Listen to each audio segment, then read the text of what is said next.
Dear students, welcome back. Hegel political thought के part 2 में आपका स्वागत है। आई होप कि आपने पार्ट 1 देखा होगा, नहीं तो डिस्क्रिप्टिव लिंक में पार्ट 1 है, प्लीज उसको देख लीजिए, फिर उसको फॉलो कीजिए। इस पार्ट में we are going to conclude political thoughts of Hegel, जिसमें बेसिकली हम उनकी जो बुक है फिलॉसफी ऑफ राइट्स उस पे चर्चा करेंगे, और उसमें भी खास करके जो इथिकल लाइफ है, family, civil society and state, जो एग्जामिनेशन पर्पस के लिए सबसे इंपॉर्टेंट है, विल डिस्कस दैट। उसके साथ कुछ प्रोबेबल या पॉसिबल क्वेश्चन हो सकते हैं आपके एग्जाम में, यूनिवर्सिटी एग्जाम में, उस पे भी थोड़ी चर्चा करेंगे। और रेफरेंसेस जो मैं पार्ट 1 में नहीं दे पाया था, वो भी यहाँ पे चर्चा करेंगे। So let us begin political thought of Hegel part 2। ये मैंने केवल थ्रेड थ्रेड पिक करने के लिए दिया है कि आप सेम लेवल पे आ जाए। मैं इसको नरेट नहीं कर रहा हूं, आप पढ़ लीजिएगा। Life and time, a brief biography of Hegel. हम सीधा शुरू करते हैं उनके फिलोसफी ऑफ राइट के आइडिया को, क्योंकि ये बहुत लंबा डिस्कशन है। Dear students, so let us begin discussion on in the second part of Hegel's philosophy of right. Uh, Basically, most of the thing which we are going to cover is regarding his concept of ethical life.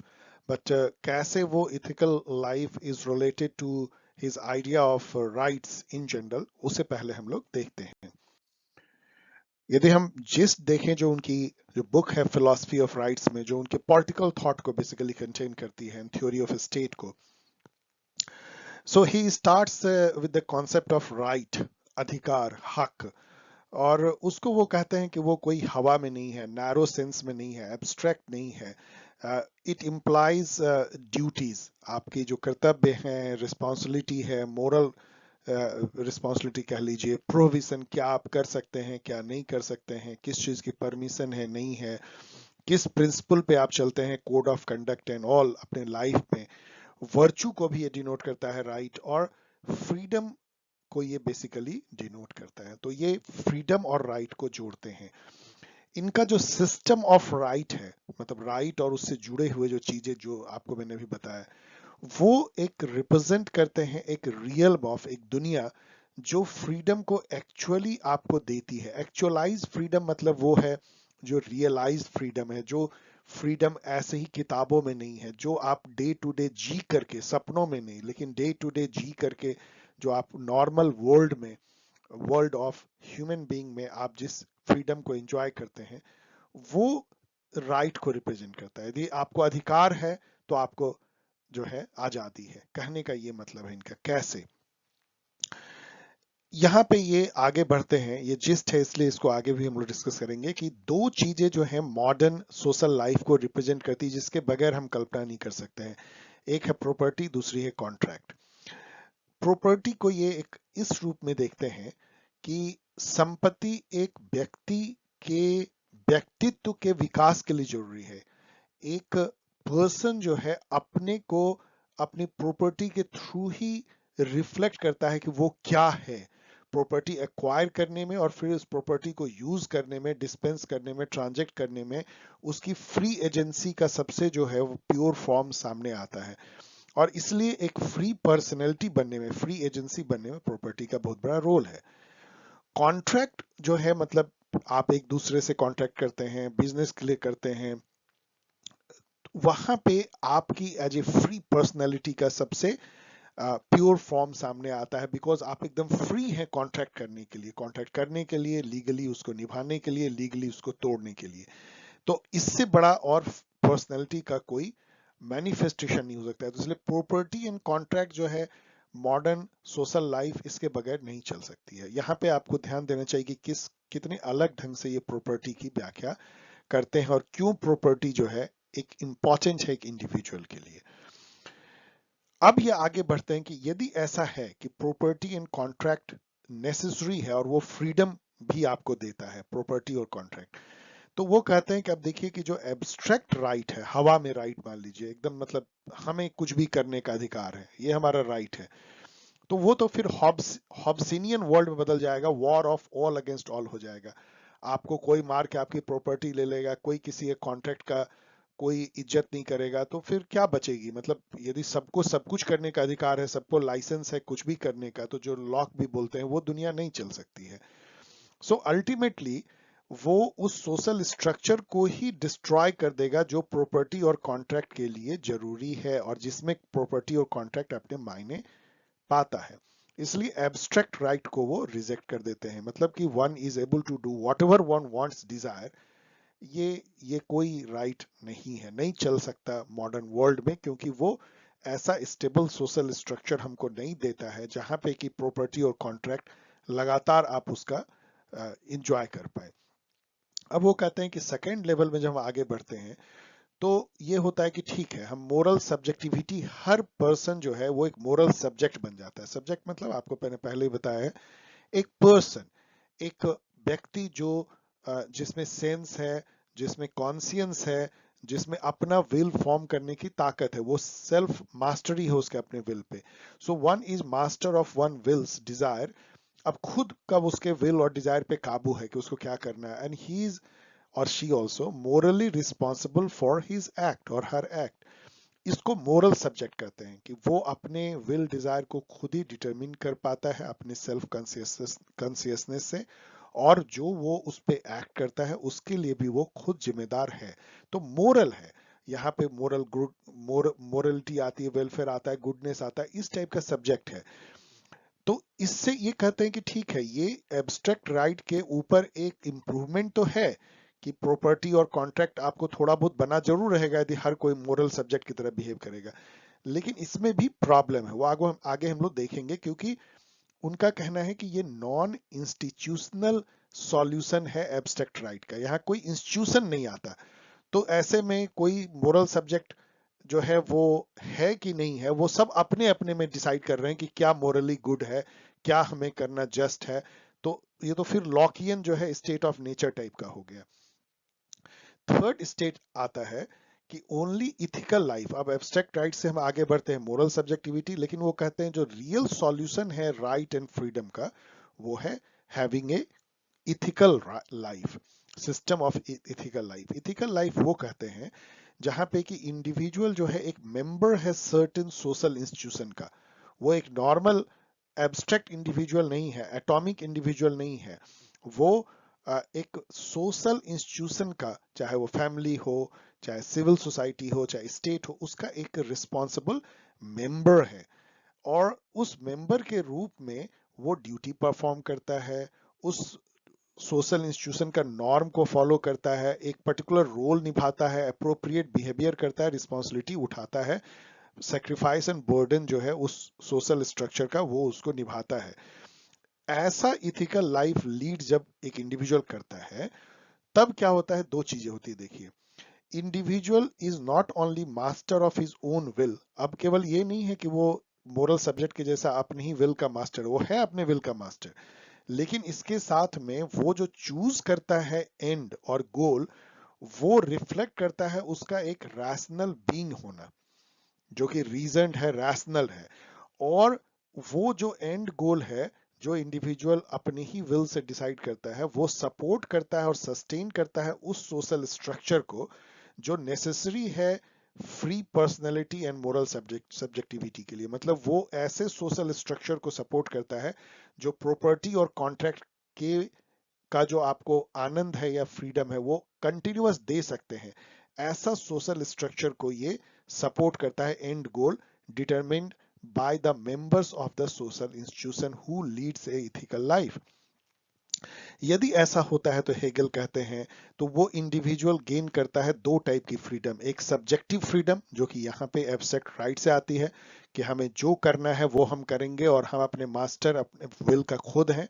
लेकिन objective freedom भी वो gain करता है जो ये कहता है कि आप जो करते हो वो आपके रैशनल बीइंग होने का रिफ्लेक्शन है, और आप जो करते हो, जो एंड गोल आप अपने लिए तय करते हो, वो एक ऐसा सोशल स्ट्रक्चर बनाता है जो आपको हमेशा फ्रीडम देता है, फ्री एजेंसी और फ्री सब्जेक्टिविटी आपको देता है। आपको कॉन्ट्रैक्ट और प्रॉपर्टी का जो फ्रीडम है या जो राइट है वो कंटिन्यूअसली आपको देता है, ऐसा एंड गोल जब आपने तय करते हो तो आप ऑब्जेक्टिव फ्रीडम को प्राप्त करते हो। अब यहाँ पे आपको समझने में थोड़ी कठिनाई हो रही है, आगे हम लोग इसको रिपीट करेंगे, लेकिन आपको यहाँ रूसो सुनाई पड़ रहा होगा, आपको कांत सुनाई पड़ रहा होगा। रूसो भी यही कहते हैं कि आप फ्री कब होते हो, जब आप अपने रैशनल बीइंग से गाइडेड होते हो, अपने हायर सेल्फ से गाइडेड होते हो, और एक मेंबर सिविल सोसाइटी के, जिसको उन्होंने बॉडी पॉलिटिक कहा, पॉलिटिकल कम्युनिटी, उसमें पार्टिसिपेट करते हो, उसके डिसीजन मेकिंग में डिलिब्रेट करते हो, और आपका सबका मिला हुआ जो हायर सेल्फ का जो विल होता है, जिसको ट्रू विल कह सकते हैं, रियल विल कह सकते हैं, वो विल मिल करके जनरल विल बनाता है, और उस जनरल विल के अनुसार जब आप एक्ट करते हो तो वो कॉमन गुड के लिए होता है, सोसाइटल कॉमन गुड के लिए होता है, सबके भले के लिए होता है, और आप रियली मोरल फ्रीडम एक्वायर करते हो। बहुत सारा सिमिलर वही हेगल कहते हैं कि आपको यहाँ वो कंक्रीट फ्रीडम कहते हैं, subjective plus objective freedom. Objective freedom वो है जो सबके भले के लिए है, और उसी में आपका भला है। आपका एंड गोल जो है वो समाज के एंड गोल से अलग नहीं बल्कि इंटीग्रेटेड है। आपका जो एंड गोल है वो ऐसा सोशल स्ट्रक्चर को सपोर्ट करता है जो कंटिन्यूअसली आपको प्रॉपर्टी और कॉन्ट्रैक्ट का जो फ्रीडम है वो उसको मुहैया आपको कराता है। तब आप जो है एक तरह से कंक्रीट फ्रीडम को अटेन करते हैं। तो इथिकल लाइफ के थ्रू आप जो है इसको करते हैं अटेन, कंक्रीट फ्रीडम को, यही उनका कहना है।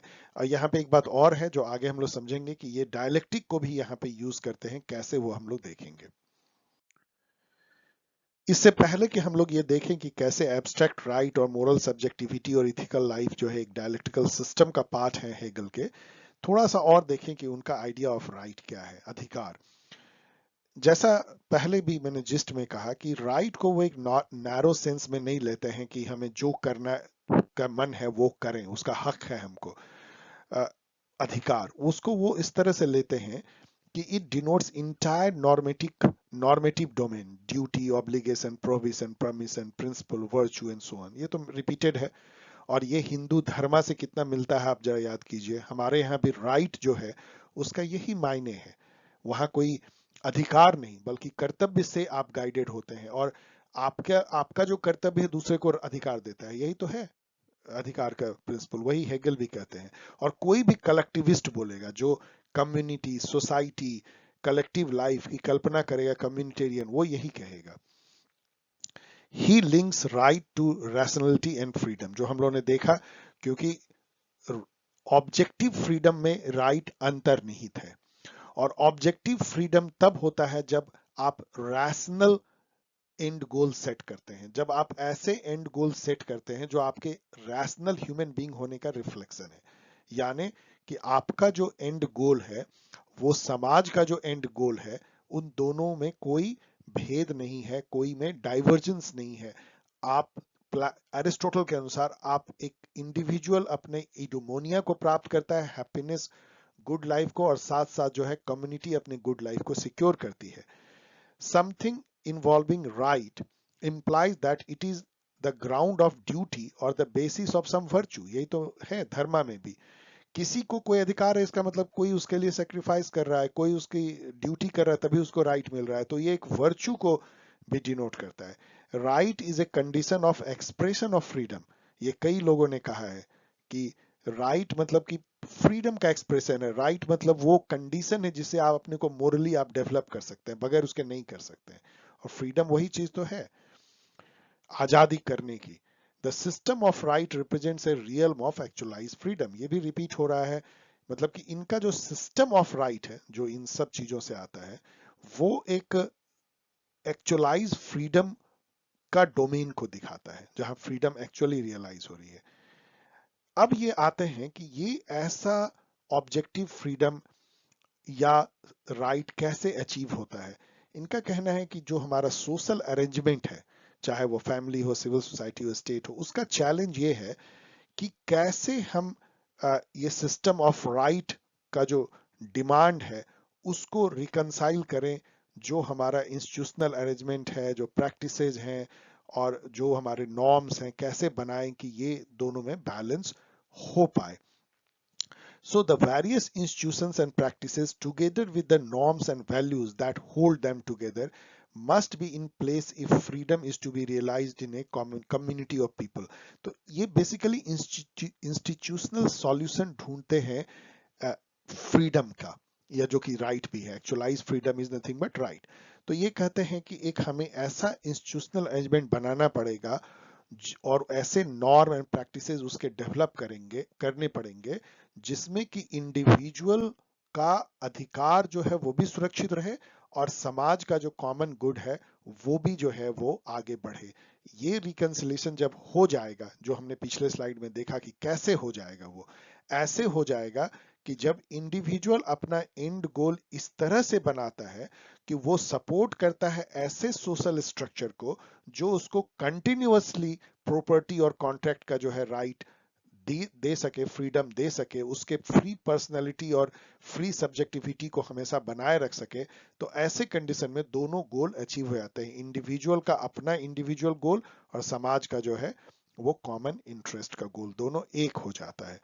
Thus, the true nature of freedom is best discovered in the very process of working out the institutions and practices that give actuality to freedom.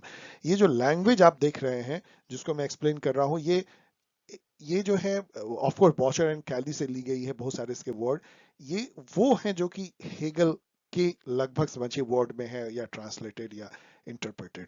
मैं जो आपको कह रहा हूं उसको कॉमन सेंस में समझा रहा हूं, बिकॉज हेगल्स का आइडिया आपको पता है बहुत ही डिफिकल्ट है टू अंडरस्टैंड।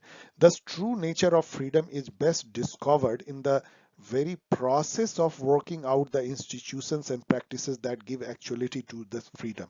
तो आप कैसे जो है फ्रीडम को आप डिस्कवर कर सकते हैं? तो आप उन्हीं इंस्टीट्यूशंस और प्रैक्टिसेस जो आपने बनाए हैं उसके प्रोसेस के थ्रू, उसमें इन्वॉल्व होकर के और उसके प्रैक्टिसेस, उसके नॉर्म, उसके कस्टम्स को फॉलो करके, of course as a rational human being, आप जो है ऑब्जेक्टिव फ्रीडम अटेन कर सकते हैं एक इंडिविजुअल। और वही वहां पे होगा जहां पे कि उसको सब्जेक्टिव ऑब्जेक्टिव दोनों फ्रीडम मिलेगा, कंक्रीट फ्रीडम मिलेगा। Individual will attain its rational goal and whereas society will also together. So this is the idea of right, very very vague idea of right. मतलब यदि नट cell में देखिए तो इनका right freedom की तरफ जाता है, एक्चुअलाइज फ्रीडम इज राइट। और इनका दूसरा जो बेसिकली देखिए तो क्या है कि राइट और फ्रीडम दोनों ही जो है एक इंस्टीट्यूशनल अरेंजमेंट में ही पॉसिबल है। आप as a member of a social institution ही इन दोनों जो वर्च्यू है राइट और फ्रीडम उसका मजा ले सकते हैं, ये हवा में नहीं ले सकते। जैसे लिबरलिज्म कहता है कि एकदम एक एब्स्ट्रैक्ट इंडिविजुअल, उस तरह से आप कुछ होता ही नहीं है, क्योंकि इन दोनों चीजों के जो मायने हैं राइट और फ्रीडम के, ये खुद ही मीनिंग ही पाते हैं एक सोशल कॉन्टेक्स्ट में। सोशल इंस्टीट्यूशन के जो दायरे होते हैं उसी में इसका मीनिंग पनपता है और वहीं पे उसी प्रोसेस से आप उसको रियलाइज कर सकते हैं, इसलिए उसके बाहर इसका कोई मायने नहीं है। नट सेल में ये यही कहना चाहते हैं।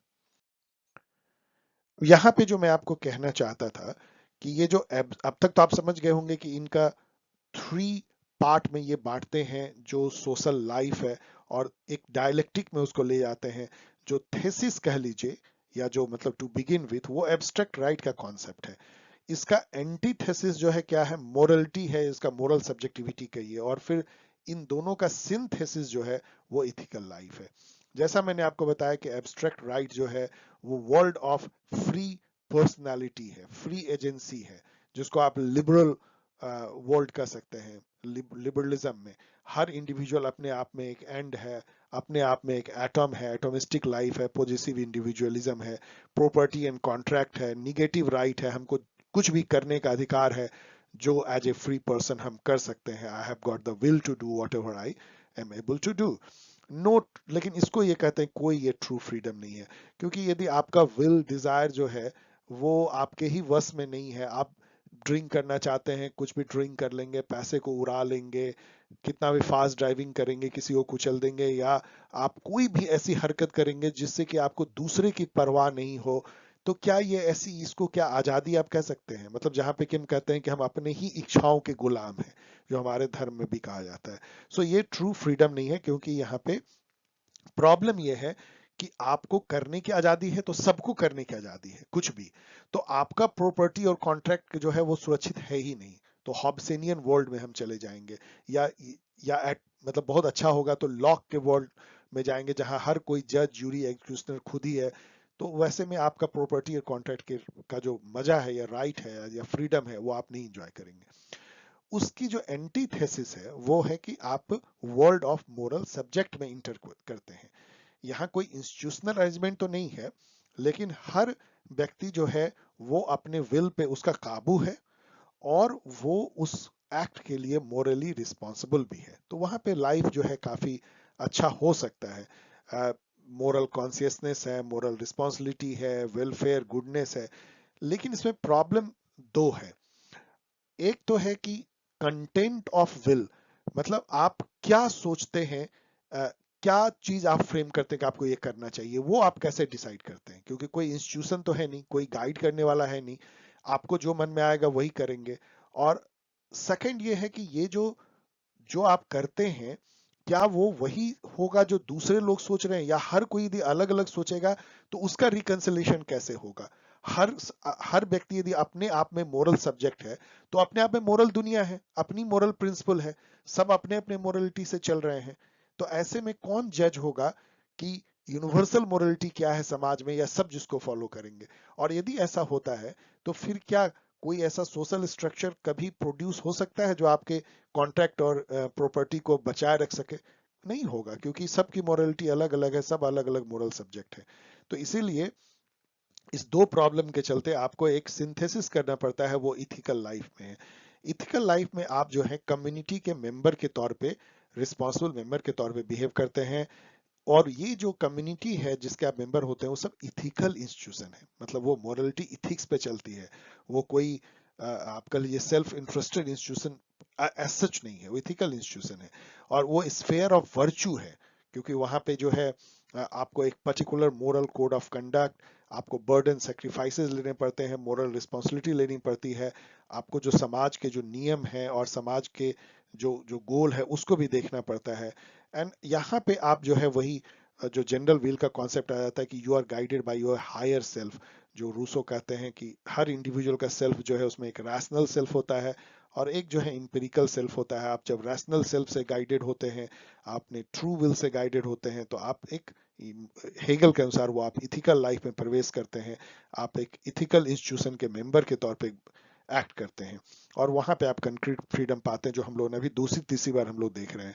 इसको फिर आगे भी हम लोग देखेंगे, इसलिए यहाँ पे यहीं पे छोड़ दीजिए इसको, कि abstract right is thesis, morality या moral subjectivity is antithesis, and ethical life is the synthesis. ये आप एग्जामिनेशन में लिख सकते हैं। इसको आप और फैला सकते हैं। कैसे फैला सकते हैं वो इस आगे के स्लाइड में देखिए। यहाँ पे मैंने जस्ट आपके लिए नोट लिख दिया है, जो चीजें मैंने कही है वही चीज यहाँ लिखा हुआ है कि एब्स्ट्रैक्ट राइट क्या है, मोरलिटी जो है क्या है। जैसे मैं केवल पढ़ दे रहा हूँ, abstract right, world of free agency, persons, मतलब free personality, and property contract तो है ही, वही उसी के बनाए रखने के लिए हेगल सारा कुछ कर रहे हैं। बेसिकली हेगल का प्रोजेक्ट क्या है कि मॉडर्न वर्ल्ड, यही रूसो का भी था, कि मॉडर्न वर्ल्ड में आपको प्रॉपर्टी कॉन्ट्रैक्ट का जो मजा है ये आपको नहीं खोना है। हम फिर बैक ऑफ नेचर में नहीं जा सकते हैं। तो ये प्रॉपर्टी और कॉन्ट्रैक्ट का मजा आप तब ले सकते हैं, ये फ्रीडम का तब ले सकते हैं, जब एक ऐसा सोशल स्ट्रक्चर बनाए जो कंटिन्यूअसली आपको सस्टेन करे प्रॉपर्टी और कॉन्ट्रैक्ट राइट को, सबको एक साथ। वो तभी पॉसिबल है जब सब इथिकल लाइफ लीड करें और इथिकल इंस्टीट्यूशन का मेंबर हो, यही वो कहना चाहते हैं। So free personality, one is able to do whatever one wants desired, लेकिन ये जो फ्री सब्जेक्टिविटी है वो कहीं नहीं ले जाती है।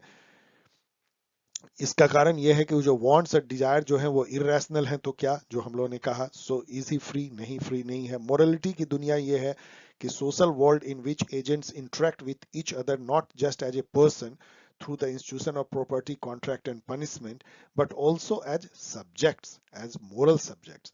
moral subject वो है जिसका कि अपने विल के ऊपर काबू है और morally responsible अपने एक्ट के लिए है।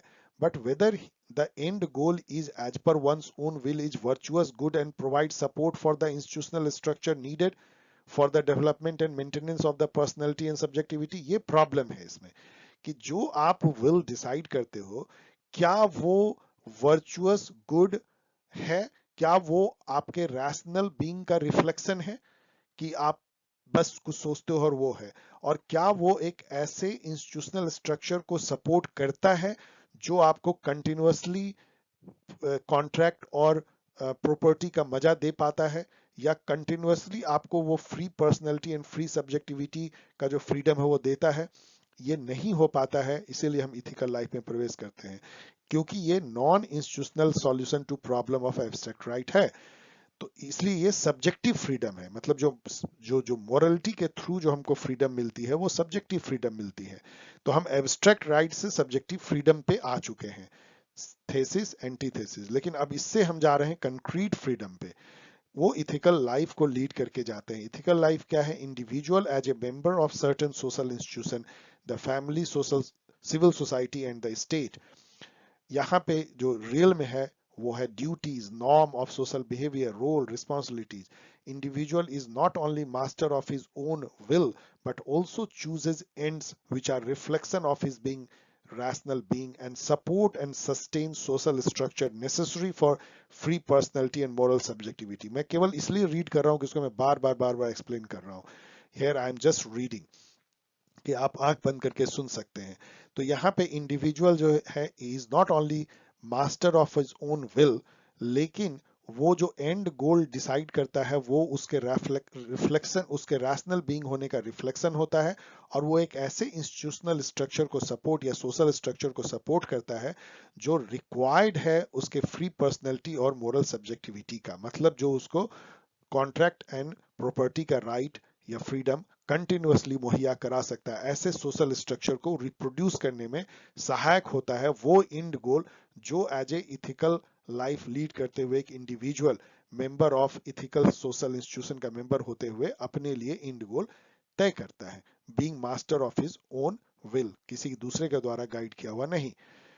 दिस वे यदि ऐसा होता है तो इंडिविजुअल गेन कंक्रीट फ्रीडम, जिसको वो कहते हैं सम है सब्जेक्टिव एंड ऑब्जेक्टिव फ्रीडम का। ऑब्जेक्टिव फ्रीडम ये है जो यहां दिखा आपने, सब्जेक्टिव फ्रीडम ये है जो मोरलिटी देती है। दोनों जब मिल जाता है तो कंक्रीट फ्रीडम होता है, और यही एक्चुअलाइज फ्रीडम है। रियल फ्रीडम आपको यहाँ पे इस तरह से मिलता है। तो रियल फ्रीडम कैसे मिला? Being member of A ethical institution. किस तरह से आपने रियल फ्रीडम या कंक्रीट फ्रीडम गेन किया? आपने अपने से अपने विल को इस तरह से तय किया कि आपने जो अपने लिए एंड गोल ऑब्जेक्टिव लाइफ का सेट किया, जिसको आप प्राप्त करने के लिए कोशिश करते हैं लाइफ लॉन्ग, वो ऐसा है जिससे कि एक ऐसा stable social structure continuously produce होता है जो फर्स्ट प्लेस में आपको एक फ्री पर्सनैलिटी और फ्री मोरल सब्जेक्टिविटी मुहैया कराता है और लगातार कराते रह सकता है, जिससे कि आप लगातार प्रॉपर्टी और कॉन्ट्रैक्ट का जो सुख है वो शांति, अमन, चैन और इथिकल वे में कंटिन्यूअसली आप एंजॉय कर सके, आप, आपका next generation, next to next generation. तो जब ऐसा होता है आपका विल कि इस तरह का गोल एंड एंड सेट करे आपके लिए, being a member of ethical social institution, तब आप ऑब्जेक्टिव फ्रीडम अटेन करते हैं। और जब सब्जेक्टिव फ्रीडम से वो मिल जाता है, सब्जेक्टिव फ्रीडम क्या हुआ? मतलब हम मास्टर ऑफ अपने विल के खुद हैं, मोरल सब्जेक्ट हैं, फ्री पर्सनैलिटी है, जो करना चाहे वो कर सकते हैं, प्रॉपर्टी और कॉन्ट्रैक्ट का मजा ले सकते हैं। यदि ये दोनों सब्जेक्टिविटी मिल जाती है तो वो दोनों फ्रीडम मिल जाती है, सब्जेक्टिव एंड ऑब्जेक्टिव, तो हमें कंक्रीट फ्रीडम मिलती है, that is the real freedom, actualise freedom. और वही जो है अधिकार को भी डिनोट करती है। तो system of right is same as actualise freedom. Right, freedom, rationality एक हो गया, इंडिविजुअल, इथिकल इंस्टीट्यूशन एक हो गया। यही यूनिफिकेशन है। Modern life and ethical life एक हो गया। तो रूसो के जैसा ही हेगल का प्रोजेक्ट जो है रिकंसिलेशन है between the modern life denoted by property, contract and punishment, and the ancient virtuous life represented by moral obligation, duty, virtue, goodness, morality, welfare and all. इन दोनों को इंडिविजुअल, कलेक्टिव, ये सब को जब वो रिकंसाइल करते हैं तो उनको यही निकलता है जो अभी उन्होंने बताया, दैट इज इथिकल लाइफ। अब इस सेकेंड पार्ट में हम लोग बेसिकली हेगल के इथिकल लाइफ का अब जो देख रहे हैं, अब ये हल्का हो गया है, ये कोई बहुत भारी समझने में नहीं है, ये एग्जामिनेशन के लिए इंपॉर्टेंट भी है और आसान भी है। बेसिकली इसमें हम लोग क्या देखेंगे कि उन्होंने कहा कि इथिकल लाइफ को भी आप एक डायलेक्टिक के तौर पे देख सकते हैं। एक तरफ है फैमिली, जो सबसे पहला इथिकल इंस्टीट्यूशन है, उसके आप मेंबर बनते हैं, वहीं से इथिकल लाइफ शुरू होती है। लेकिन इसमें बहुत सारी कमी हो, हम लोग देखेंगे। उससे आप आगे बढ़ते हैं एंटीथेसिस, वो सिविल सोसाइटी है। इसमें बहुत सारे वर्च्यू हैं जहां पे कि आप एक फ्री पर्सन, मोरल सब्जेक्ट बनते हैं, लेकिन इसमें भी कुछ कमी है। तो इन दोनों की खूबियों को लेकर के जो सिंथेसिस होता है वो है स्टेट, और स्टेट वो highest form of ethical institution है जहां पे कि आपको कंक्रीट फ्रीडम रियलाइज एक इंडिविजुअल करता है। और यहां आपको याद होगा मैंने कहा था कि वहां जो स्पिरिट है, जो आइडिया है, उसका सबसे ग्रेटेस्ट मैनिफेस्टेशन भी होता है। तो एक तरह से स्टेट जो है वो वहां है जहां की स्पिरिट आइडिया फ्लरिश हो चुकी है अपने पूर्ण रूप में, और ह्यूमैनिटी ने अपने इसेंस को पा लिया है, जिसके लिए मतलब वो इंस्टीट्यूशनल फॉर्म है जहां ह्यूमैनिटी अपने इसेंस को पा सकती है। तो एक तरह से गॉड अपने को रियलाइज कर सकता है वैसे सिस्टम में, इसीलिए उन्होंने स्टेट को मार्च ऑफ गॉड ऑन अर्थ कहा था।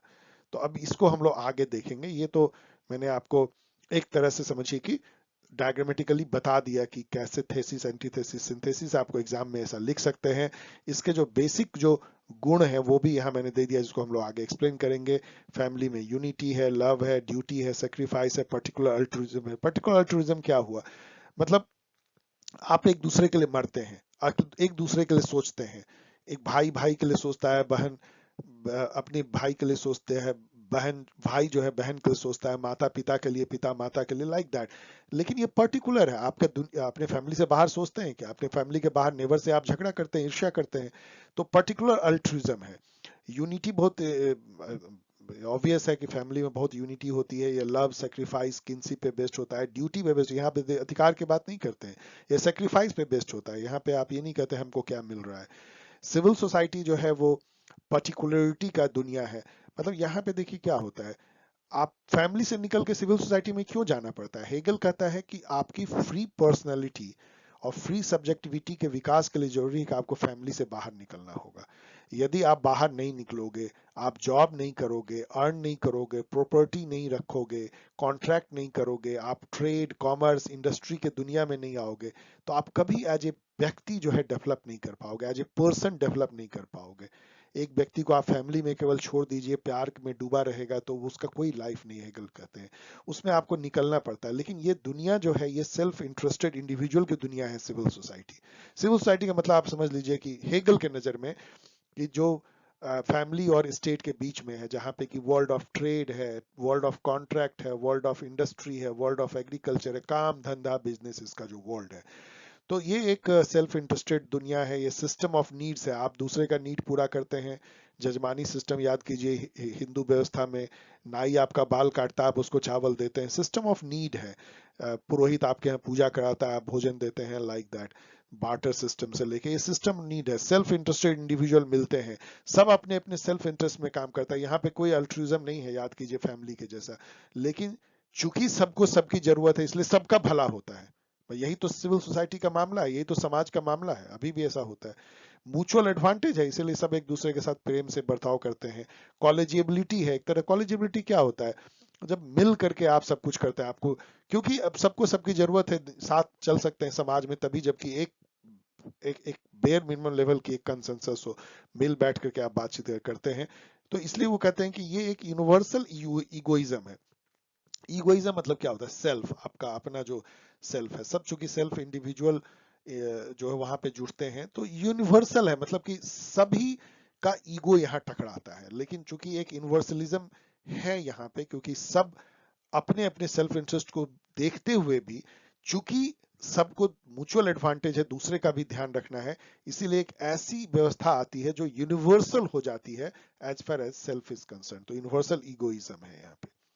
लेकिन सिविल सोसाइटी बहुत इंपॉर्टेंट है क्योंकि ये आपको फ्री पर्सनैलिटी, फ्री सब्जेक्टिविटी देती है, आपको ट्रू पर्सन बनाती है। आप जो इंडिविजुअल हो, वो जो निखरते हो, वो सिविल सोसाइटी में निखरते हो, लेकिन ये पूर्ण अपने आप में नहीं है, इसलिए ये केवल एंटीथेसिस है। पूर्ण तब होती है जब आप एक स्टेट के मेंबर बनते हो, active, good, rational citizen of A state बन जाते हो।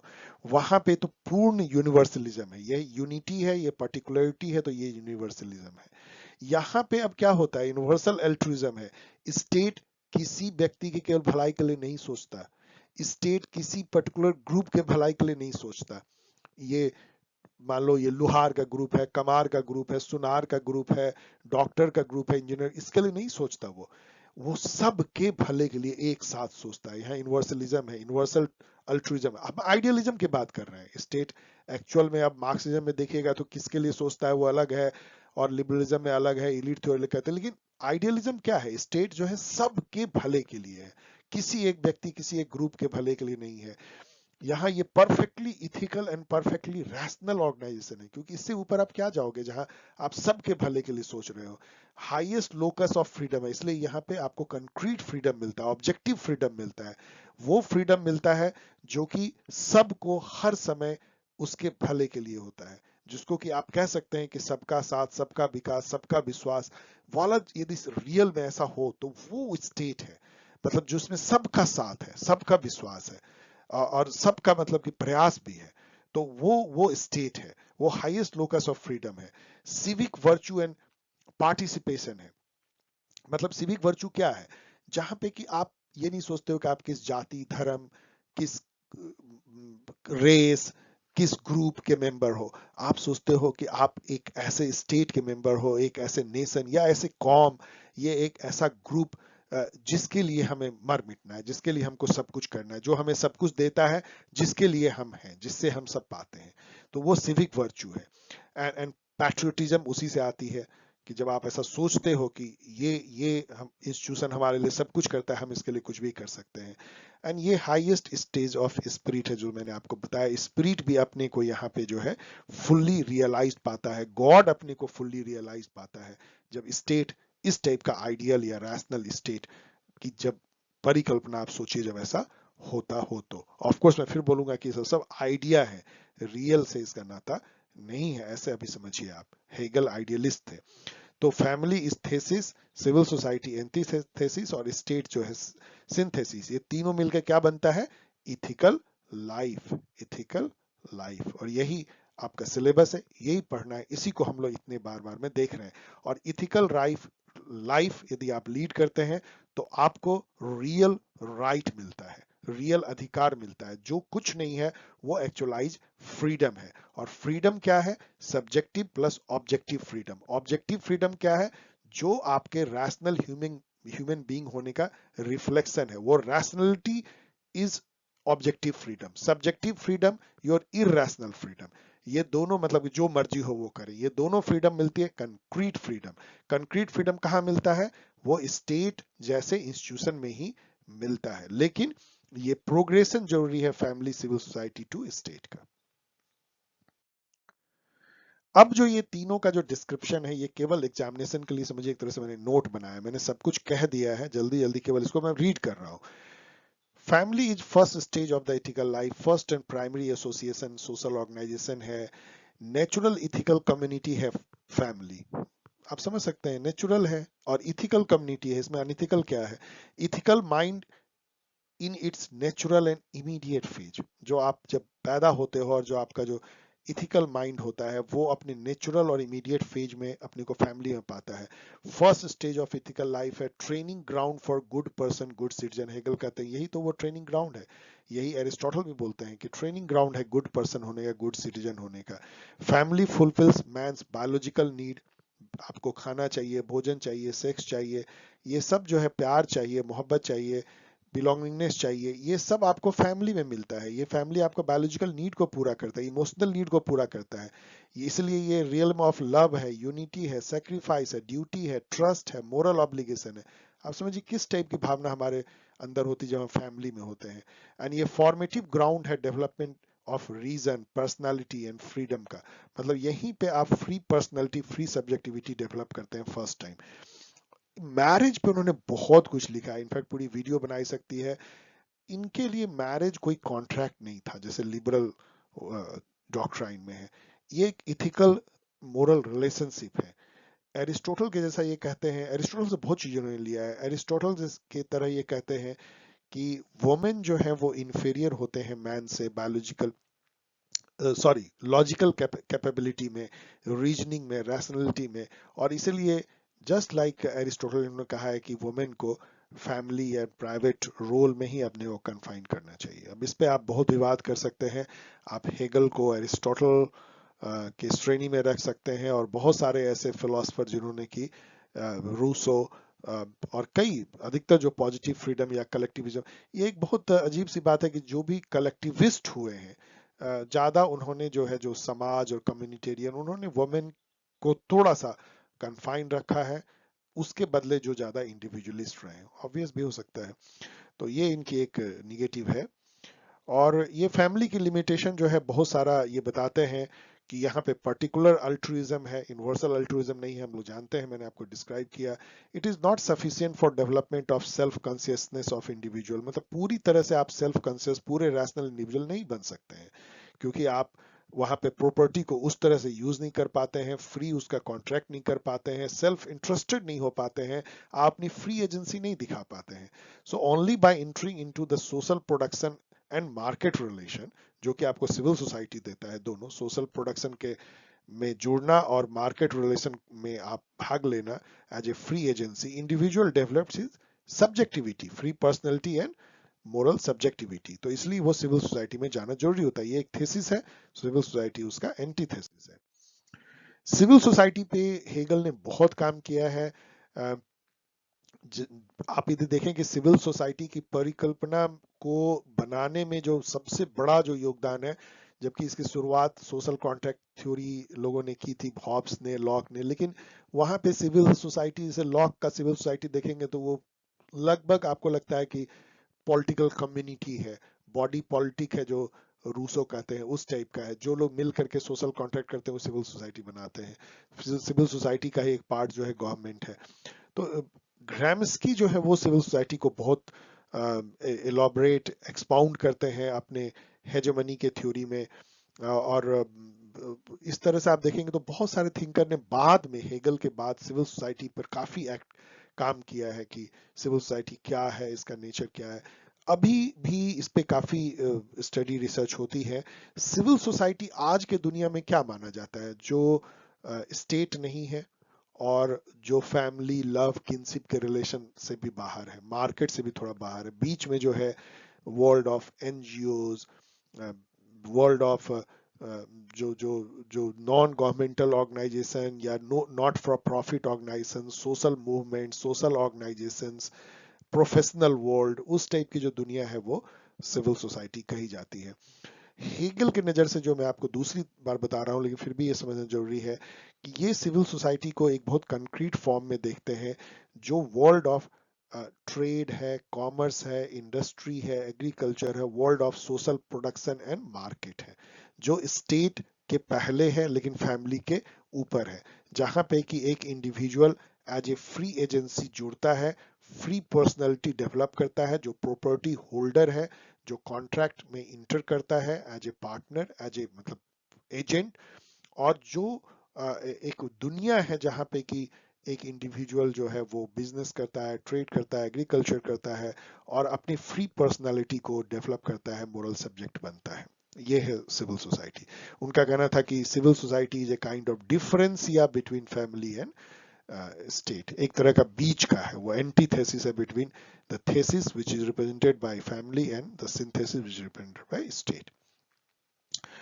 बाकी मुझे लगता है आप पढ़ लीजिए। अब मैं बोलूंगा तो ये वीडियो अननेसेसरली बहुत लंबा होगा। बहुत चीजें मैंने कही है जो कि इसमें मैंने लिख दिया है, इसको एक्सप्लेन करने की ज्यादा जरूरत नहीं है। केवल एक चीज मैं बोलूंगा कि कॉरपोरेशन पे भी इन्होंने बहुत चीज लिखा है। कॉरपोरेट कॉरपोरेटिविस्ट अप्रोच इनका था सिविल सोसाइटी का। कॉरपोरेशन एक तरह समझिए कि ये जो मॉडर्न कॉरपोरेशन है उससे नहीं, कॉरपोरेशन वर्ड जो है वो इससे है कि कैसे लोग अपने को ऑर्गेनाइज करते हैं प्रोडक्शन में। तो जैसे कास्ट गिल्ड जैसे होती है ना, कि लुहार का अपना गिल्ड है, कमार का अपना गिल्ड है, जितने भी जो जाति हैं, जो जो जाति यहाँ पे मतलब कि इसे मत लीजिए कि एस्क्रिप्टिव, जो उनके काम करने का जो है, मल्लाह जाति है, ब्राह्मण जाति है, पुरोहित कह लीजिए उनका काम है, तो जो या लड़ाई करने वाले जात हैं, तो ये जो जो अपना वो जो गिल्ड बनाते हैं, खास करके जो कॉमर्शियल प्रोडक्शन करते हैं, यहाँ पे आप समझ सकते हैं कि जैसे बुनकरों की अपनी ग्रुप है, तो वो उसको ये कॉरपोरेशन कहते हैं। और ये कहते हैं कि कॉरपोरेशन जो है, जो प्रोडक्शन करने वालों का अपना ग्रुप है, प्रोफेशनल गिल्ड कह लीजिए मेडिवल एरिया का, उसी का फॉर्म, वो कहते हैं कि सेकंड फैमिली जैसी होती है। और वहां पे एक इंडिविजुअल जो बहुत कुछ सीखता है, बहुत कुछ डेवलप करता है, और वो सिविल सोसाइटी और स्टेट के बीच में कॉरपोरेशन होती है। लेकिन एक तरह से कॉरपोरेशन जो है वो सिविल सोसाइटी का पार्ट भी आप कह सकते हैं। इसके अलावा हेगल उसको मानते हैं कि हेगल कॉरपोरेशन को एक रिप्रेजेंटेशन का जरिया भी मानते हैं, जहां से कि डेप्यूटी चुन करके लोअर हाउस में भेजे जाने चाहिए। तो इस टाइप की वो कॉरपोरेटिस्ट काइंड ऑफ एक अरेंजमेंट सिविल सोसाइटी का देखते हैं, जहां पे कि प्रोफेशनल गिल्ड के जैसे जो है समाज बटा हुआ है फंक्शनल वर्क के बेसिस पे, और वो अपने रिप्रेजेंटेशन को लेजिस्लेचर में भेजता है, जिससे कि उनकी बातें सुनी जाती हैं, और ये कॉरपोरेशन जो है वो रिकॉग्नाइज होते हैं स्टेट से।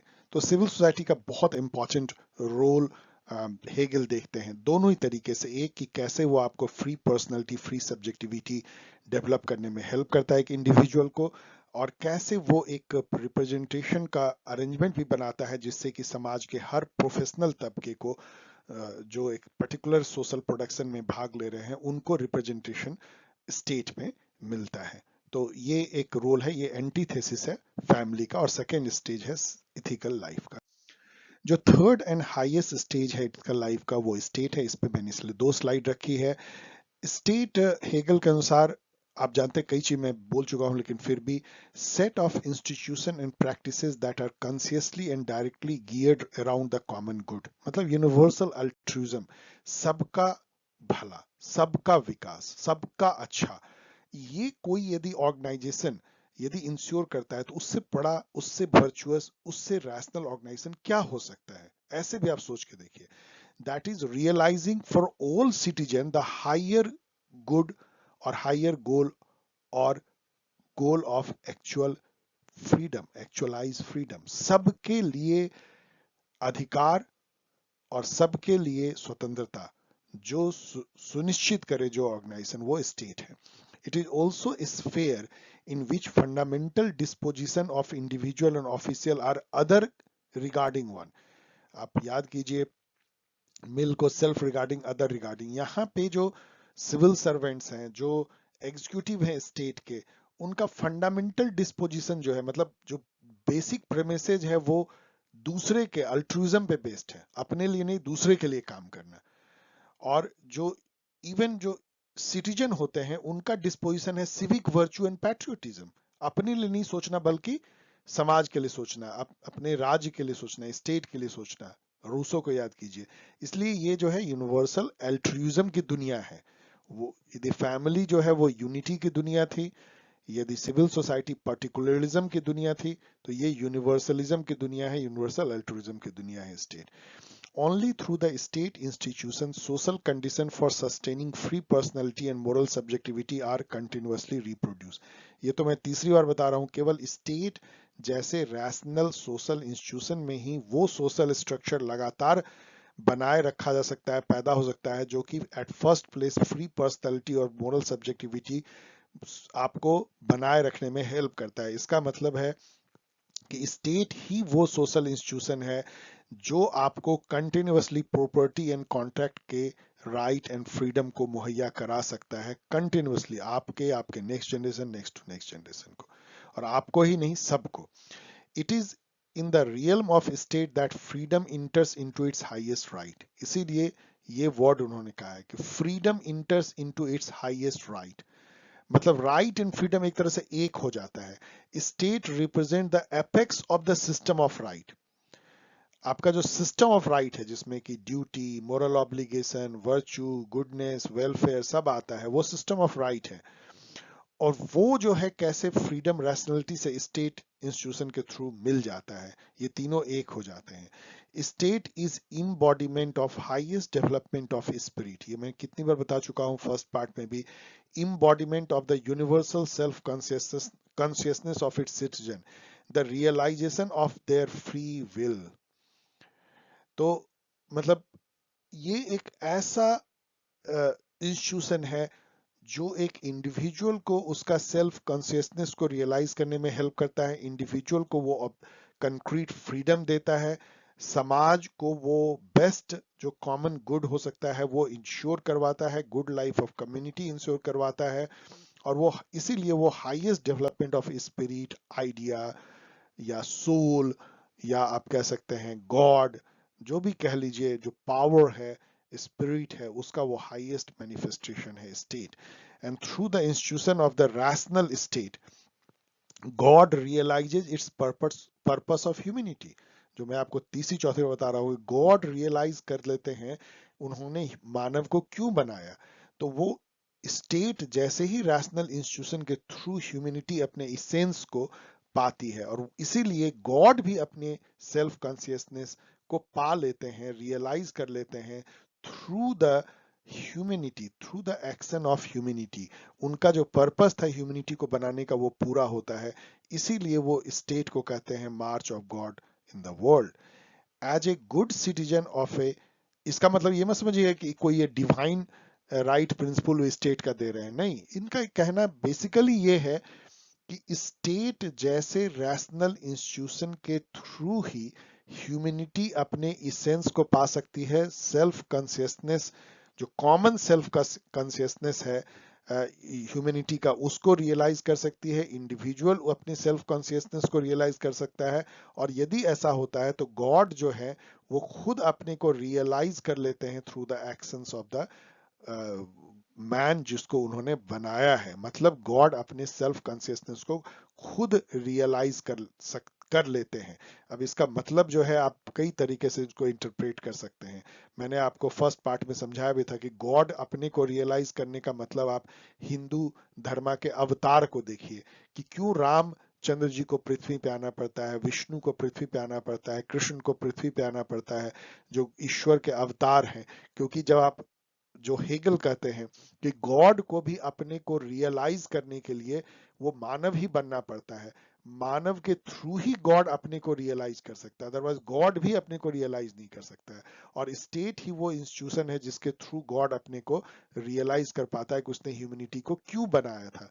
और यदि वो रैशनल स्टेट है तो उसमें ह्यूमैनिटी जो है अपने को उस तरह से एक्सप्रेस करेगी जो बेस्ट फॉर्म हो सकता है, जहां पे कि इंडिविजुअल को भी हैप्पीनेस मिले, उसका फ्लोरिशमेंट हो, और गुड लाइफ ऑफ कम्युनिटी भी इंश्योर्ड हो। तो वैसे में जो है ह्यूमैनिटी अपने इसेंस को रियलाइज करती है, इंडिविजुअल अपने सेल्फ कॉन्शियसनेस को, और गॉड खुद अपने आप को रियलाइज करता है। That is the highest many development of the spirit, world spirit इसलिए वो कहते हैं। यहाँ पे वो ये भी कहते हैं कि ऐसा रैशनल स्टेट जो मेरी टाइम में दिखता है वो प्रूसियन स्टेट है। प्रूसियन स्टेट मतलब जर्मन समझ लीजिए, one of the 39 German state बड़ा, जो बाद में जर्मनी बना। अब यहाँ पे आप इसको यूरोसेंट्रिक कह सकते हैं, सेल्फ सेंट्रिक कह सकते हैं, कि प्रूसियन स्टेट ही वो सबसे अच्छा, सबसे गुड रैशनल स्टेट है जिसके बारे में मैं बात कर रहा हूँ। तो उनके अनुसार से हाईएस्ट मैनिफेस्टेशन ऑफ स्पिरिट या वर्ल्ड स्पिरिट जो है प्रूसियन स्टेट में निहित है, मतलब या मैनिफेस्ट होता है। As good citizen of a rational state, individual attain concrete freedom, both subjective and objective freedom. तो ये तो मैंने आपको बता दिया, बहुत बार बता दिया। ये एग्जाम में लिखने के लिए है, इसको भी लेट मी अलाउ कि मैं केवल जो है पढ़ देता हूं। What exactly constitute a rational state? अब ये रैशनल स्टेट का कुछ कुछ जो है बताते हैं, जैसे कि आप स्टेट की थ्योरी किसी की भी देखिएगा, चाहे आप कॉटिल का भी देखिए, उस टाइप की ये बेसिकली है जो, या लॉक का देखिए, रूसो का देखिए। ये बेसिकली कॉन्स्टिट्यूशनल मोनार्की को फेवर करते हैं, बहुत लोग फेवर करते हैं, आपको पता है, डेमोक्रेसी के बजाय जो है। और लेकिन उसमें ये चाहते हैं कि पावरफुल सिविल सर्विसेज हो जो कि अदर रिगार्डिंग हो, अल्ट्रुइज्म से गाइडेड हो, एथिक्स से गाइडेड हो, मोरलिटी और वर्चू से गाइडेड हो, मेरिट पे बेस्ड हो, और बाई कैमरल लेजिस्लेचर की ये बात करते हैं जो अभी भी इंडिया में है और बहुत जगह है। The state is made up of sovereign executive legislature. यहाँ पे देखिए एग्जीक्यूटिव लेजिस्लेचर ये जुडिशरी नहीं कहते हैं, क्योंकि इनका मानना है कि जो जुडिशरी है वो अलग अलग तरीके से पार्ट है, कुछ जो है वो सॉवरेन में निहित है और कुछ एग्जीक्यूटिव में निहित है, लेकिन एग्जीक्यूटिव को, जुडिशरी को वो अलग नहीं रखते हैं। सॉवरेन, एग्जीक्यूटिव और लेजिस्लेटिव रखते हैं। लेजिस्लेटिव तो डेफिनेटली वही है जो अभी भी है कि determine the universal by making law. मतलब यूनिवर्सलिज्म में आपको जाना है तो आप एक लॉ बनाते हैं जो सब पे लागू होता है, रूल ऑफ लॉ होता है। एग्जीक्यूटिव जो है वो determine particular cases under the universal law. ये तो एरिस्टोटल के जमाने से यही है कि यूनिवर्सल लॉ को पर्टिकुलर केस में एग्जीक्यूटिव जो है वो एक तरह से लागू करते हैं। Executive determine particular case under the universal law, यही एग्जीक्यूटिव का काम होता है। एंड सॉवरेन जो है the will with the power of ultimate decision, वो विल रिप्रेजेंट करते हैं पूरे राष्ट्र का, पूरे जो जनता है उसके, जो उसको समझिए कि जनरल विल का मैनिफेस्टेशन सॉवरेन है, और वो अल्टीमेट डिसीजन लेने वाला है। देन वो थ्री स्टेट की बात करते हैं। स्टेट को आप प्रॉपर्टी भी समझ सकते हैं लॉकियन वर्ल्ड में, या उसको रियल ऑफ प्रोडक्शन समझ सकते हैं, जहां पे की चीजें बनती हैं, कंज्यूम होती हैं, ट्रेड होती हैं। जैसे एग्रीकल्चर स्टेट, घर वर, इसको प्रॉपर्टी को भी स्टेट कहते हैं। The agriculture state, the state of trade and industry and public state of civil servant, teacher, soldier, professional, से तीन स्टेट की बात करते हैं। उससे जो जहां पे कि एक्चुअल जो प्रोफेशनल्स का जो दुनिया है, या जहां सोशल प्रोडक्शन की दुनिया है, वो तीन पार्ट में बटी हुई है। एक खेती बाड़ी की, एक ट्रेड बिजनेस की, और दूसरा जो प्रोफेशनल है, teacher, soldier, civil surgeon, doctor. अभी भी वैसे भी आप देख सकते हैं इसी टाइप की दुनिया है। सिविल सर्विसेज को ये कहते हैं, जो स्टेट का एक पार्ट है, कि it should be selected on the basis of merit, जो जो बाद में वेबर भी बोलते हैं ब्यूरोक्रेसी में। एंड थोरोली ट्रेन होना चाहिए, socialised into a knowledge of and commitment to the universal. और इनकी ऐसी ट्रेनिंग होनी चाहिए कि ऑलवेज ये अदर रिगार्डिंग के बारे में सोचे, अपने बारे में नहीं। अल्ट्रूइज्म और सबका साथ सबका विकास वाली जो इन पे कूट कूट के भरी हो भावना, ऐसी ट्रेनिंग होनी चाहिए। मेरिट के बेसिस पे सिलेक्शन, फिर ट्रेनिंग। करप्शन कैसे रोके, ये आपको पता है कि प्लेटो के टाइम से समस्या रही है। प्लेटो ने communism of wife and property का मेथड लाया, तो लेकिन उससे भी कुछ, वो तो आइडियलिस्टिक थी। अभी भी वो हम लोग ग्रैपल करते रहते हैं करप्शन, क्योंकि जिसके हाथ में पावर होगी वो करप्ट होता है। क्योंकि लॉर्ड एक्सन का याद कीजिए, power corrupts and absolute power corrupts absolutely. तो कैसे करप्शन को रोकेंगे, तो ये कहते हैं कि various institutional checks and balances होने चाहिए। These include cross-cutting membership of key bodies। मतलब कि क्रॉस कटिंग मेंबरशिप, मतलब आप इस तरह से मेंबर्स बनाइए कि एक इंस्टीट्यूशन दूसरे को चेक एंड बैलेंस करे, जो अभी डेमोक्रेसी में, लिबरलिज्म में काफी स्ट्रॉन्ग बेसिस है उसका। अब वो कितना फंक्शन करता है वो अलग बात है। As well as the monitoring of public official from above by the appointed minister of monarch and from below by the legislature. तो नीचे से लेजिस्लेचर देखें, ऊपर से जो है वो जो मोनार्क है, किंग है, वो एक ऐसा पब्लिक ऑफिशियल को चेक करने के लिए एक बनाए मिनिस्टर्स का बॉडी, जो कि लगातार उस पर वॉच रखे। मतलब जैसे मॉडर्न टाइम में आप देखिए लोकपाल का इतना आंदोलन हुआ, वो इसलिए था कि करप्शन को कैसे रोकें, कि इंस्टीट्यूशन बनाए जो वॉच डॉग बने, नहीं हो पाया। Hegel argues against direct legislative election on the ground. अब ये ना, ये कहते हैं कि जो अभी जो कॉमन डेमोक्रेसी में होता है कि रोज सॉरी हर व्यक्ति जो है एक वोट देता है एक पर्टिकुलर डे में और चुनता है, वो कहते हैं हेगल के अनुसार वो बकवास है। क्योंकि उनका कहना है कि ये जो है, जो जो जो पब्लिक एक इंडिविजुअल है, उसका ओपिनियन जो है उस समय में वो किस डिजायर, किस पैशन से गाइडेड है, वो अपना विल कैसे बना रहा है, किसको वोट देना है, उसका कोई रैशनल बेसिस नहीं है। वो फ्री प्ले है, और वो एटोमाइज्ड इंडिविजुअल के तौर पे बिहेव करता है। उसे कुछ भी साबित नहीं होता किसको वो दे रहा है। उस समय के इमोशन पे वो बह सकता है। कोई उसको पैसे दे दिया उस पे बह सकता है, कोई उसको शराब दे दिया उस पे बह सकता है, कोई प्रलोभन दे दिया उस पे बह सकता है। तो वो कोई रैशनल ग्राउंड नहीं है अपने रिप्रेजेंटेटिव चुनने का। हेगल इस पे बिलीव नहीं करते हैं। तो आप यहाँ पे समझ सकते हैं कि हेगल ना तो डेमोक्रेटिक फॉर्म ऑफ गवर्नमेंट को बहुत अच्छा मानते हैं, ना जो यूनिवर्सल एडल्ट फ्रेंचाइज है उसको बहुत अच्छा मानते हैं। तो वो क्या कहते हैं कि जो लोअर हाउस लेजिस्लेचर का है, वो मैंने आपको पहले ही बताया था कि वो it should be made up of deputies elected by group. जो कॉरपोरेशंस हैं, जो आपने देखा प्रोफेशनल गिल्ड जैसे, उनके जो मेंबर हैं वो वोट दें और उससे लोअर हाउस बने, उनका ये कहना है। तो सब कोई जो है, every one should participate in one और either corporation based upon his और हर प्रोफेशन, और वो वहां पे अपनी डिप्टीज को चुने। ऑफ कोर्स एक और हाउस होगी जो कि जिसके बारे में नहीं लिख रहा हूँ, जिसकी की इलेक्शन अलग तरीके से होगी, नॉमिनेशन के बेसिस पे ऑफ कोर्स लगता है। These deputies can play an important role, not just in exposing official corruption, but in mediating between the demands and expectation of civil society on one hand and the decisions and law of the state on the other. तो ये एक तरह का mediation है, input output function. यदि political system या government, यदि एक स्टेट, यदि पॉलिटिकल सिस्टम है, तो इसमें जो इनपुट और आउटपुट है उसके बीच में जो मीडिएशन है, वो ये जो लोअर हाउस है वो करेंगे, ऐसा कहते हैं। यहाँ मैंने बहुत डिटेल में नहीं दिया है, लेकिन इतना एग्जामिनेशन में लिखने के लिए आपको काफी होगा 2 स्लाइड, कि स्टेट का क्या रोल है हेगेलियन थॉट में, फिलोसफी ऑफ राइट में, कैसे स्टेट जो है हाईएस्ट मैनिफेस्टेशन ऑफ स्पिरिट है, और रैशनल स्टेट के क्या क्या कंपोनेंट है। अब यदि हम फाइनली देखें कि एक क्रिटिकल इवोल्यूशन लिखा है, ये गलत है, इवैल्यूएशन होगा, ए पढ़िए इसको, इवैल्यूएशन ऑफ हेगल्स पॉलिटिकल थॉट। तो यदि इवैल्यूएट करें इसको, तो प्लसेस तो बहुत सारे हैं कि greatest proponent of German ideology है, ठीक है, grand attempt to reconcile duality of mind body का ड्यूअलिटी को, आइडिया सब्सटेंस का, रैशनलिटी फ्रीडम का, इंडिविजुअल के स्टेट और या सोशल इंस्टीट्यूशन के साथ, गॉड का इवन मैन से, मतलब कितनी तरह के मॉडर्न वर्ल्ड को, जो मेडिएवल सोशल गिल्ड से लेके और पास्ट का जो वर्चुअस लाइफ है, सबसे ये रिकंसाइल करने की, it was a very grand project जो हेगल ने अपने हाथ में लिया था। It was a reconciliation of all all God से आदमी तक को रिकंसाइल करने का एक प्रोजेक्ट था। ऑफ कोर्स मतलब कितना उसमें सक्सेसफुल हुआ अलग बात है। Then it was a reconciliation of free individual agency, जिसको कि एब्स्ट्रैक्ट राइट उन्होंने कहा, या सब्जेक्टिव फ्रीडम से डिनोट किया, उसको सोशल इथिकल लाइफ से रिकंसिलेशन का एक भी इनका रिकंसिलेशन, इसको ऑब्जेक्टिव फ्रीडम उन्होंने कहा। देन इन्होंने राइट्स को एक अलग आयाम दिया, institutional and ethical basis of right इन्होंने बताया, जो मैंने आपको अभी एक्सप्लेन किया है।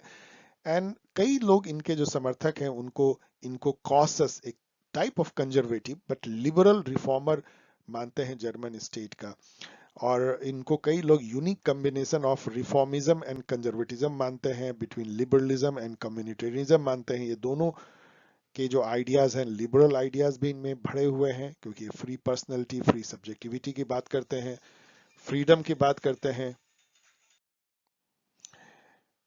ही influenced generation of political thinker of different traditions. ये आपको मैंने पार्ट 1 में बताया है कि कैसे जो है नीजे से लेके कार्ल मार्क्स और फ्रैंकफर्ट स्कूल एंड कितने ही कम्युनिटेरियन, जो मॉडर्न कम्युनिटेरियन है, उनको इन्होंने इन्फ्लुएंस किया है। इनफैक्ट हेगल को माना जाता है कि लास्ट जो है ग्रैंड फिलोसफर हुए हैं पॉलिटिकल साइंस में भी, अदरवाइज भी, और जिन्होंने एरिस्टोटल के टाइप का इन्होंने जो है काम करने की कोशिश की है। इसलिए जो इनके बाद जो फिलोसफर हैं पॉलिटिकल साइंस में, उनको आप प्रो हेगेलियन, एंटी हेगेलियन रख सकते हैं, लेकिन दोनों ही जो हैं वो इनसे इन्फ्लुएंस्ड है, तभी तो एंटी है। Marks was one of the greatest critic of Hegel and greatest admirer of Hegel. और मार्क्स ने जो है जिस तरह से इनका डायलेक्टिक का आइडिया लिया और कैसे एलियनेशन कर लिया, वो मतलब शो करता है कितना ज्यादा वो जो है हेगल से प्रभावित रहे हैं। माइनसेस देखें तो बहुत सारे आपको दिखेंगे, जो मैंने आपको एक्सप्लेन किया उसी में आपको काफी कुछ दिखता होगा। जैसे इसमें टोटलिटेरियन आपको दिखता है, क्योंकि हायर लोअर सेल्फ में डिवीजन की बात करते हैं रूसो के जैसे।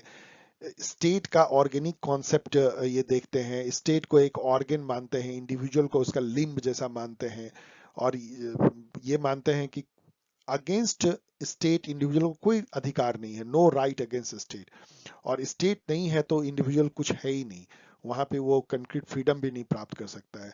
तो इसीलिए स्टेट को ये हायर रखते हैं, या कलेक्टिविस्ट थॉट है, ऑर्गेनिक है, इंटीग्रेटेड अप्रोच है स्टेट का, मतलब वो समाहित कर देते हैं एक इंडिविजुअल को पूरी तरह से स्टेट में।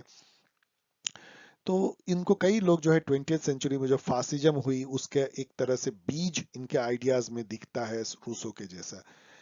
कई लोग इनको स्टेटस कोइस्ट मानते हैं, क्योंकि जो रैशनलिटी है वही एक्चुअल रियल है। इन्होंने क्या कहा था, मैंने फर्स्ट पार्ट में कहा कि जो what ever is rational is actual and what ever is actual और रियल इज रैशनल। इसको कई लोग स्टेटस कोइस्ट कहते हैं, मतलब कि जो अभी है वो रैशनल है। रैशनल मतलब क्या है, रीजनड है, मतलब वही होना चाहिए।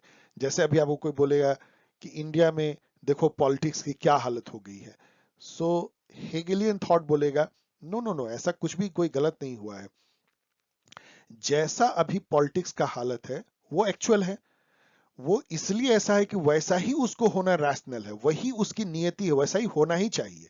उसका जिस तरह से डायलेक्टिकल हजारों साल में प्रोग्रेस हुआ है उसको वहीं पहुंचना था जहां अभी वो है। तो ये स्टेटस कोइस्ट है। ये स्टैटिज्म जो है, मतलब ग्लोरीफाई स्टेट को इस रूप में करते हैं, march of God on earth, definitely इसको स्टैटिज्म बोलेंगे, और उसमें कई चीजें जो है माइनस आप ढूंढ सकते हैं। जो भी जितने भी कलेक्टिविस्ट आइडिया में होते हैं, कैसे वो इंडिविजुअलिज्म को अंडरमाइन करते हैं, इंडिविजुअल फ्री एजेंसी को अंडरमाइन करते हैं, एक ओपन सोसाइटी को अंडरमाइन करते हैं, एक जिसको आप कह सकते हैं कि वैल्यू प्लूरलिज्म को जो है वो अंडरमाइन करते हैं, ऊपर से थोपा हुआ एक टाइप का जो टोटलिटेरियन थॉट होता है, क्या खाएं क्या पहने कैसे बिहेव करें वही अच्छा है, उस टाइप की थॉट। और idea of state as organic whole individual तो मैंने आपको बता दिया है। चूजिंग मोनार्की ओवर डेमोक्रेसी, इसको भी कई लोग बुराई करते हैं। यूरोसेंट्रिसिज्म तो बहुत इनके थॉट में है। इंडिया और चाइना और प्रूसिया को जिस तरह ही नेग्लेक्ट करते हैं और कहते हैं कि वहाँ ओरिएंटल डिस्पोटिज्म है, उसी को मार्क्स ने भी अपना लिया था, जबकि उनके पास कोई खास डेटा नहीं थी, समझ नहीं थी, फिर भी उन्होंने जो है इस पे कमेंट किया। इसके अलावा वो प्रूसियन स्टेट को हाईएस्ट स्पिरिट का मैनिफेस्टेशन डेवलपमेंट मानते हैं स्पिरिट का। तो ये तो बहुत ज्यादा यूरोसेंट्रिक होना है, मतलब अपने ही चश्मे, अपने ही सिविलाइजेशन या कल्चर के चश्मे से दुनिया को देखना। यूरोसेंट्रिक भी है, इथनोसेंट्रिक भी है। और एक तरह का एंड ऑफ हिस्ट्री क्लेम है, जो कि हर थिंकर करता है कहीं ना कहीं। हेगल के बाद भी किया गया है, फ्रांसिस फुकुआमा को याद कीजिए, डैनियल बेल को याद कीजिए, और कई लोगों ने इसको किया है। मतलब कि ये डिक्लेयर करना कि अब history as far as idea का डेवलपमेंट की बात हो, चाहे पॉलिटिकल सिस्टम के डेवलपमेंट की बात हो, वो अपने पिनाकल पे पहुंच गया। अब कुछ भी जो है सोशल अरेंजमेंट को जैसा होना चाहिए था वैसा हो चुका है, अब आगे कुछ नहीं होगा।